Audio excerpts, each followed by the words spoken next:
안녕하십니까. 대구 구석구석 소식을 전하는 대구부동산 TV입니다. 오늘은 대구의 미래 교통망이라고 할 수 있는 BRT, 간선급행버스 체계에 대해서 알아보겠습니다. 직장인이 출퇴근을 할 때 정시성이 확보되는 지하철을 선호하기는 하지만 인천의 경우 시내에서만 연결되는 인천 1호선, 2호선보다도 서울과 연결되는 강력버스나 BRT 정류장 인근에 대한 선호도가 높다고 합니다. 적은 비용으로 고효율의 효과를 볼 수 있는 BRT에 대해서 좀 더 구체적으로 알아보도록 하겠습니다. 효율성 높은 신개념 교통수단으로 BRT가 현재 각광받고 있습니다. 왜 앞으로 BRT인가? 세종시는 BRT가 운행 중이며 출퇴근 시간에는 굴절버스도 운행 중에 있습니다. 대구의 BRT 노선은 어떻게 되는지도 살펴보도록 하겠습니다. 대도시권 강력교통위원회 자료를 살펴보겠습니다. 간선급행버스 체계 BRT 구축 추진 배경입니다. 대도시권 교통수요 처리와 교통 혼잡 해소를 위한 도로 철도의 시설 투자 비용 대비 효과가 크지 않은 사항입니다. 예를 들어 본다면 2003년도에 강력도로에 들어간 비용 778억 원, 강력철도는 1875억 원입니다. 도로 혼잡 비용으로서는 13.7조 원이 들어갔습니다.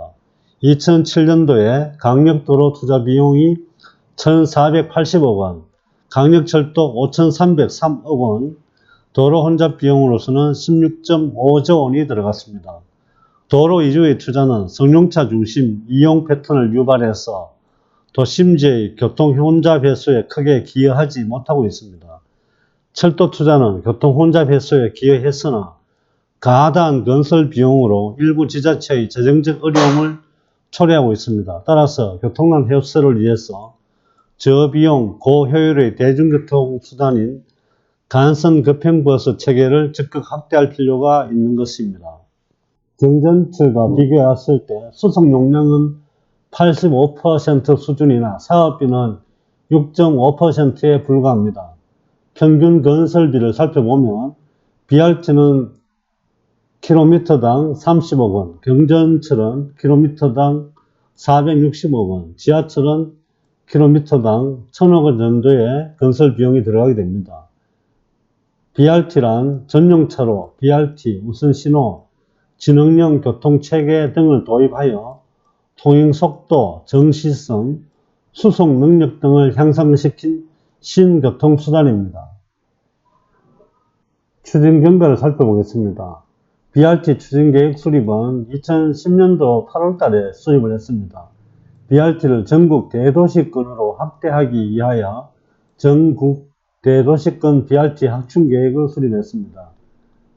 수도권 13개, 부산권 3개, 대전권 1개, 울산 1개, 대구권 1개, 강주권 1개 이렇게 구축을 계획을 잡았었습니다.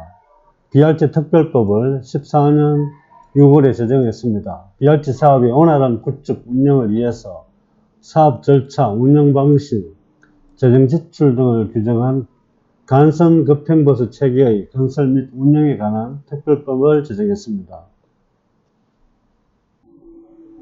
BRT 유형과 기술 수준을 살펴보면 유형별로 보면 지역의 도로 및 교통 여건, 기능 요구 수준에 따라서 강력형 BRT와 도심형 BRT로 구분할 수 있습니다. 강력형은 대도시권에서 도시와 도시 간을 연결하는 간선 교통수단, 노선 연장이 도심형에 비해 깁니다. 도심형은 도심의 주요 교통축을 대상으로 구축하고 기존 버스보다 신속하고 대규모 수송이 가능합니다.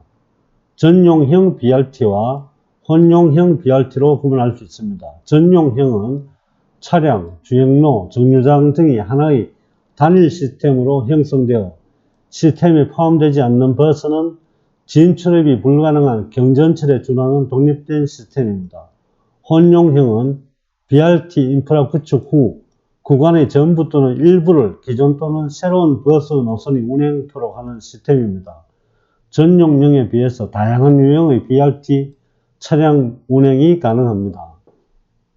인형별 기본 실체를 살펴보겠습니다. 강력 전용과 혼용, 도심 전용, 현용으로 나눠볼 수 있습니다. BRT 자동차, 전용은 맞춤형 BRT 차량, 혼용은 일반 BRT, 전용은 맞춤형, 혼용은 일반 BRT 차량으로 운행이 됩니다. 주행로는 전용 도로 또는 전용 차로가 되겠습니다. 교차로를 살펴보면 전용은 입체 또는 우선 신호, 그리고 혼용은 강력인 경우에 부분 입체 우선 처리가 됩니다. 도심은 혼용인 경우에 우선 처리로 이루어지게 됩니다. 정류장은 강력은 폐쇄형과 반개방형, 일반 BRT는 개방형과 반개방형이 됩니다. 그리고 도심은 전용은 폐쇄형과 반개방형, 혼용은 개방형과 차량 지불형이 됩니다. 한성시설은 강력에는 포함이 되며 도심에는 필요시 포함을 하게 될 것 같습니다. 기준 평균 통행속도는 강력은 35km, 도심은 25km가 되겠습니다.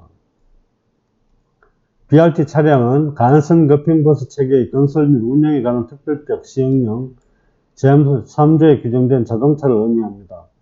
우선 처리는 BRT 진행 방향으로의 신호 시간 확대 조정, 회전 금지, 연동 및 우선 신호 처리 등을 의미하며 전용 운영 시스템은 정류장 지불형 요금 체계, BIS, BMS 교통약자 정보 안내 체계가 운용되는 시스템입니다.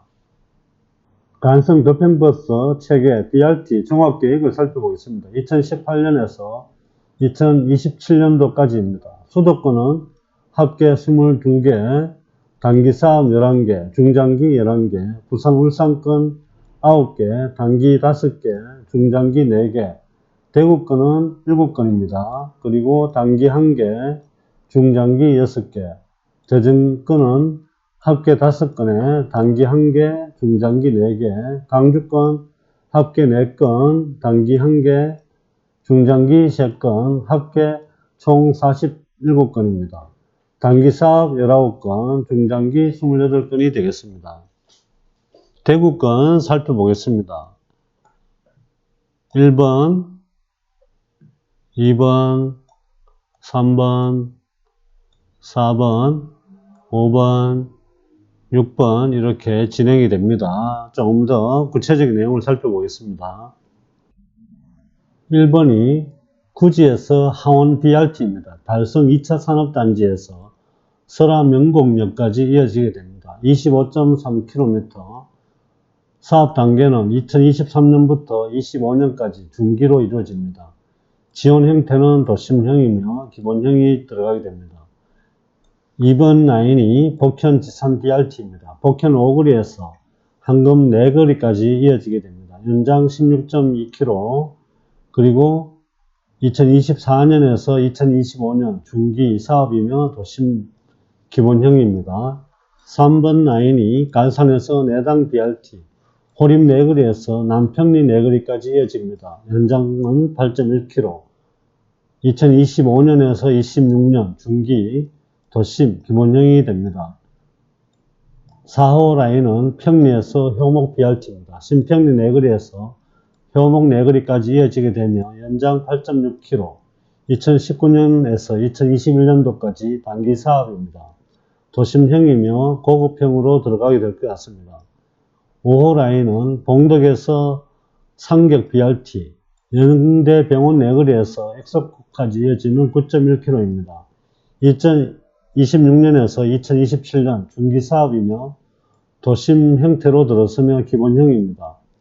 6호 라인은 대구에서 유일한 강력입니다. 두산에서 지저동까지, 두산 오거리에서 대구공원까지 이어지는 8.9km, 2022년에서 23년 중기 사업이며 고급형이 들어서게 됩니다. 7호 라인은 진암에서 복현 BRT, 큰고개 오거리에서 복현 오거리까지 이어지는 1.4km입니다. 2022년도에서 23년 중기이며 도심으로 들어서며 기본형이라고 볼 수 있을 것 같습니다. 오늘은 간선 급행버스 체계인 BRT에 대해서 알아보았습니다. 새로운 교통체계가 BRT가 들어선다면 대구의 교통 흐름은 어떻게 될지, 그리고 부동산 시장에는 또 어떤 영향을 주게 될지는 생각해 볼 필요가 있을 것 같습니다. 세종시에는 BRT가 운행 중인 상황에서 BRT 정류장과 BRT 정류장이 아닌 곳의 공실률 차이는 많이 나타나고 있습니다. 오늘은 BRT에 대해서 살펴보았습니다. 오늘의 영상이 유익하셨다면 좋아요와 구독을 눌러주시기 바랍니다. 좋아요와 구독은 저에게 많은 힘이 됩니다. 감사합니다.